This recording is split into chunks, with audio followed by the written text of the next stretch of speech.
എന്തോ ഒരു തീരുമാനമായിട്ടുണ്ടോ എന്ന് അറിയില്ല. എന്തായാലും നാട്ടുകാരുമായി സംസാരിക്കാൻ DFO CCF അടക്കം ഉദ്യോഗസ്ഥർ ഇതിനെ വെടിവെച്ച് കൊല്ലാതെ കൂട്ടിക്കൊണ്ടുപോയി കൂട്ടിലാക്കി പുറത്തേക്ക് കൊണ്ടുപോകാൻ അനുവദിക്കില്ല എന്ന് തന്നെ ശക്തമായ ഭാഷയിൽ തന്നെ നാട്ടുകാർ പറയുകയാണ്.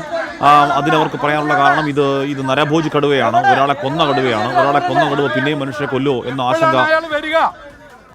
ഈ കടുവന്റെ മുതലാളി വനം മന്ത്രിയല്ലേ, അയാളെ കൊണ്ടാ ഇത് തീരുമാനം എടുക്കേണ്ട അധികാരം ആർക്കാന്ന് വെച്ചാൽ നിങ്ങൾ വിളിക്ക്, എന്നിട്ട് അവര് വരട്ടെ, എന്നിട്ട് എന്താണ് എന്താ പറയേണ്ടത്? അധികാരികളെ കണ്ണു തുറക്കുന്നല്ലാതെ ഞങ്ങൾക്ക് ഒന്നും പറയാനില്ല. ഞങ്ങൾക്ക് ഇവിടെ ജീവിക്കണം, ഞങ്ങൾ നാട്ടുകാരാണ്, ഞങ്ങൾ അതിന് അതിർത്തി തീർക്കാൻ വേണ്ടി മാത്രം വന്നതാ. ഈ ക്ലോസ് വെച്ച കാര്യങ്ങളുമായിട്ട് ബന്ധപ്പെട്ട് CCF-നെ കാണാൻ വന്നതാ. അവർക്ക് അതിനൊരു വ്യക്തതയില്ല, അവർ പറയില്ല, അവരിതിന് വെടിവെച്ച് കൊല്ലില്ല. ഇതാണ് ഈ സംഭവം ഉള്ളത് ഇവിടെ. ഞങ്ങൾ ഈ നാട്ടുകാർ, ഞങ്ങൾക്ക് ജീവിക്കണ്ടേ. നാളെ ഒരു രാധയോട് ആവർത്തിക്കാൻ പാടില്ല, ഞങ്ങളുടെ ആവശ്യം അതേ ഉള്ളൂ. അല്ലാണ്ട് ഇവരെ പ്രതിഷേധിച്ച് ഇവരെ കൂട്ടിലിടാൻ ഞങ്ങൾക്ക് ആഗ്രഹമില്ല. നാളെ ഇവിടെ ഒരു രാധയ ഉണ്ടാവാൻ പാടില്ല.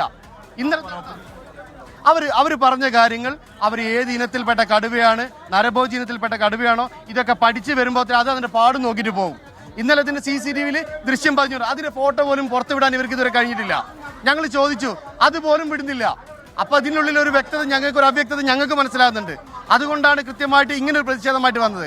അല്ലാണ്ട് ഒരു രാഷ്ട്രീയ പാർട്ടിയിൽ നിന്നല്ല, ഞങ്ങൾ ജനങ്ങൾ, ഈ നാട്ടിലെ പൊതുജനങ്ങൾ, രാഷ്ട്രീയമായിട്ടൊന്നുമല്ല, ജനകീയമായിട്ട് ഞങ്ങൾ ഇറങ്ങിയിട്ടുള്ളത്.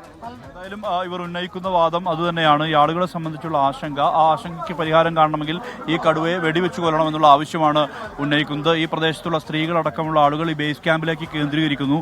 അത് നമുക്ക് കാണാനും കഴിയുന്നുണ്ട്. ധാരാളം ആളുകളാണ് ഇവിടേക്ക് എത്തിയിട്ടുള്ളത്.